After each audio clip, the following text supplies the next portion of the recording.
Alaykoum salam wa rahmatullah. Dans le cadre de mes études, il m'impose de retirer mon voile malheureusement. Est-ce autorisé? Alors, si vous cherchez la question est-ce autorisé, moi je ne peux pas vous dire que c'est autorisé. La question est-ce autorisé? La réponse ce sera non, ce n'est pas autorisé. Parce que ça renvoie ou ça implique un interdit, une interdiction ou une interdiction vis-à-vis d'une obligation qu'Allah subhanahu wa ta'ala nous a imposée, qui est le port du voile pour les femmes. Donc le fait de se couvrir tout le corps sauf le visage et les mains. Donc si la question c'est est-ce que c'est autorisé, moi je ne peux pas dire que c'est autorisé. Maintenant, qu'est-ce que vous devez faire dans cette situation? Ça demande l'intervention d'un mufti, une personne qui va vous indiquer le cas à suivre dans votre situation. Et généralement, c'est impensable ou c'est très difficile, sauf si vraiment c'est un cas extrêmement particulier qui impliquerait un grand danger, que le mufti autorise cet interdit-là. Donc après, qu'est-ce que la personne fait? Comment est-ce qu'elle suit ses études? Allahu a'lam. Tout ce que je sais, ou tout ce que l'on sait, plutôt, tout ce que l'on sait, c'est que l'on a une obligation et une interdiction. Et on essaye de se conformer à l'obligation en s'écartant de l'interdiction. En essayant de faire au mieux avec tout ce qui nous entoure, avec nos aspirations scolaires, professionnelles, etc. On essaye de concilier notre vie à la religion d'Allah subhanahu wa ta'ala. Et non pas concilier notre religion d'Allah, la religion d'Allah et notre religion avec notre vie. Adapter notre vie à la religion d'Allah. Donc on essaye de trouver les solutions qui sont... Et malheureusement, il y a des difficultés pour tout le monde. Comme on le disait tout à l'heure, notre vie, c'est une vie d'épreuve. Donc il y a des difficultés pour tout le monde. Ne pensez pas que la religion, c'est facile, que vous n'allez pas être attaqué dans votre foi, que vous n'allez pas être insulté pour votre voile. Ne pensez pas que vous n'allez pas être diffamé, que vous n'allez pas être rejeté, que vous n'allez pas être exclu, que les portes ne vont pas se fermer devant vous. Pensez cela, c'est irréel, c'est irrationnel. Et ça vaut pour le voile parce que c'est une obligation, ça vaut pour la salat, ça vaut pour le jeûne. Le croyant, il est toujours dans cette situation-là où il est pointé du doigt. C'est une chose, c'est une sunna d'Allah subhanahu wa ta'ala, une tradition d'Allah depuis des temps immémoriaux. Au point Allah subhanahu wa ta'ala l'évoque dans le Coran, surat al-Mutaffifin, pardon, où Allah subhanahu wa ta'ala il dit à la fin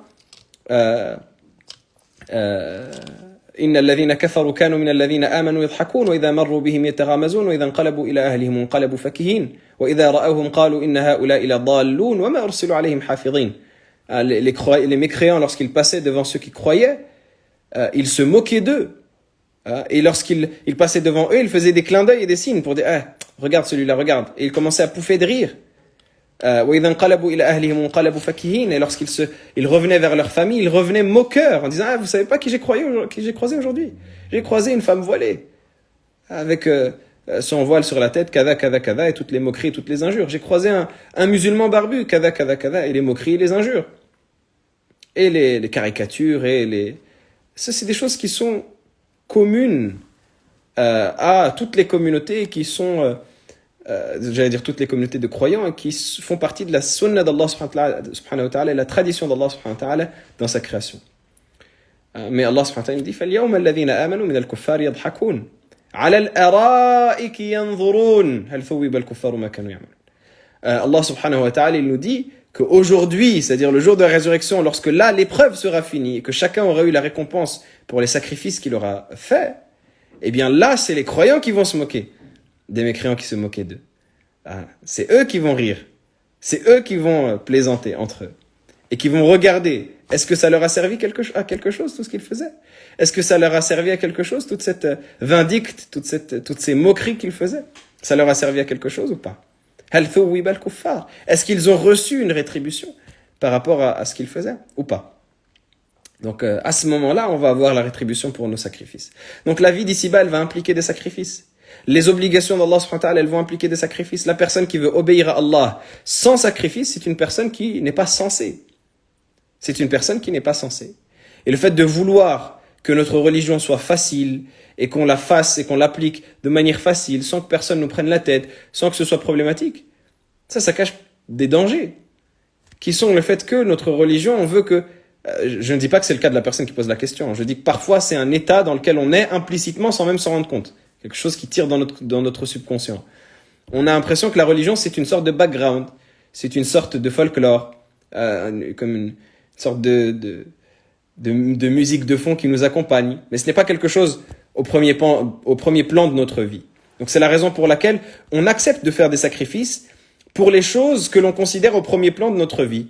Pour nos objectifs scolaires, pour nos objectifs professionnels, nos objectifs financiers, on accepte de faire des efforts. Ah, notre patron, notre fac ou autre que cela, ça nous fait nous lever à 6 heures du matin, dormir 4 heures, réviser jusqu'au point d'avoir des crises d'angoisse ou de tomber malade, de passer des nuits et des journées à se tuer au travail.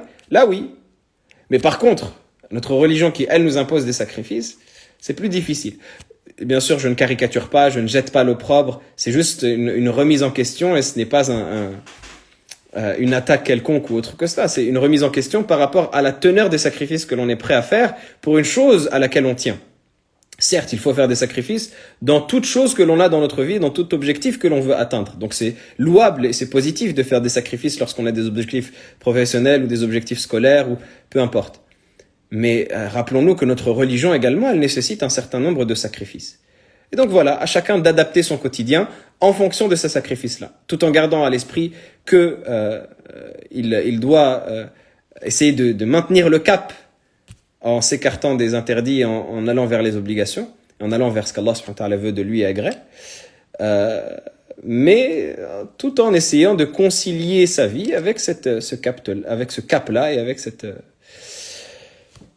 direction-là.